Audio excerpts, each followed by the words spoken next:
Today we're going to be discussing the topic of online education. Now, online schooling may sound like a familiar topic, especially within the last year and a half. Many people have transferred their students during the shutdowns to the online environment. We're going to dive into the reality of online education and what it really is. Now, as a student who has experienced both forms of education, online and brick and mortar, I have firsthand experience in the online environment and ready to share more information on it. Now, it's best to have a better understanding of the online environment before fully signing up, and we are going to discuss that a little further. What is online school and the different types? What are some pros of online school, and what are some cons of online learning? So online schooling, what is it? Is there a difference between online and distance learning? Well, the answer is yes. Online schooling has been around for quite some time. It is very different from the so-called distance learning that students have been participating in the past year and a half.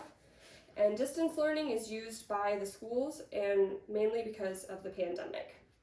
Now, online education is very different, mainly because it has been around longer and it is more structured. Online schooling is made up of a few different categories. There are state-operated schools, district, and charter schools. Now, according to Use of Technology 2020 and the U.S. Department of Education's website, most schools have been using the district option during the pandemic. So that means they have copied the school's curriculum and placed it into an online environment called distance learning, or they already did have that option provided to their students. Now it's time to discuss the reality of online education. Online schools offer many pros to students. Students have flexibility with their classes. So say a student does have an illness and they have doctor's appointments that they need to go to and they may miss school for. The online environment does record their classes so students can go back and rewatch them. That way they aren't missing a full class.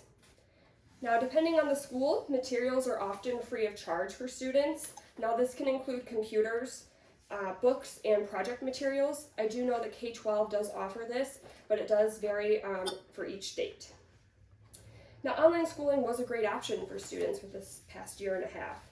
And according to an article written by Henderson MB, Houston DM, Peterson PE, and West MR in 2021, some parents chose to enroll their students into online schools because they have been doing schooling online longer than brick and mortar school districts. Now, this is important because most schools don't know, or they didn't know what they were doing and what they were getting themselves into, and it caused a lot of frustration and difficulty for students and parents. Now, though online school may sound like a perfect choice, many students did struggle with this transition during the pandemic. One thing is for certain is that online education is not right for every student. Students have to be motivated to get their work done.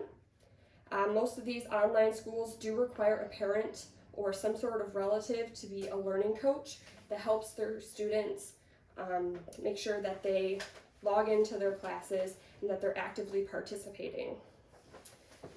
Now, Klein A. November 4th of 2020 wrote an article regarding online school and how they struggled with taking on more students during the shutdowns.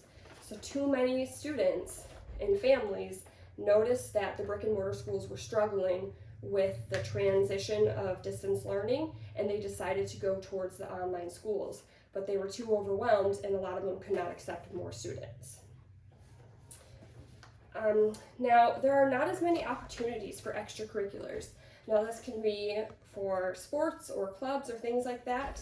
And this, in turn, also means that there's not as much interaction with other students. And this is a potential issue, mainly because students do need interaction, especially developing from a very early age. It is really important, and they do not have as much access to that. Now, with that being said, it is better to have a good understanding of the online environment before fully signing up. We discussed online schooling and what it is.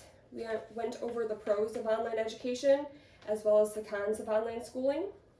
And hopefully this speech has provided you with some insight of online education.